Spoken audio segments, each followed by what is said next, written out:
చూసారు కదండి రెండిట్లి చేపలకి తేడా. ఇదైతే చప్పడి సావడే అండి, ఇదైతే ఉప్పు సావడే. ఉప్పు సావడే కాబట్టి ఇట్లా పెద్ద పెద్ద చేపలు అయితే చేస్తారు. ఉప్పు లేకుండా ఎక్కువగా ఎండవ పాడైపోతాయి కాబట్టి ఇలా చిన్న చప్పడి సావడేలుగా చేస్తారు.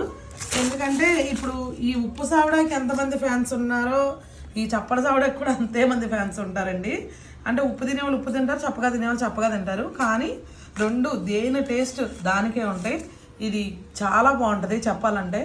ఇదైతే ఇంకా బాగుంటుంది ఎందుకంటే ఇది ఉప్పు ఎక్కువ ఉంటుంది కాబట్టి కొంతమంది తినలేరు కాబట్టి వాళ్ళకి నచ్చదు. ఇక అదనమాట. ఇప్పుడైతే మేము ఈ చేపలన్నీ క్లీన్ చేసుకోవడానికి వచ్చామండి. ఇవన్నీ కూడా ఇప్పుడు మాకు ఆర్డర్స్ అయితే ఉన్నాయి. నేను మా ఆయన దేవి వచ్చాం క్లీన్ చేయడానికి. చూసారు కదా అన్నీ మన దగ్గర A1 క్వాలిటీ మంచి క్వాలిటీ చేపలు అయితే దొరుకుతాయి. ఏది పడితే అది ఇవ్వమండి, అన్ని రుచికరమైనవి దొరుకుతాయి. మీకు కూడా కావాలంటే కనుక స్క్రీన్ మీద నెంబర్కి ఆర్డర్ చేయండి.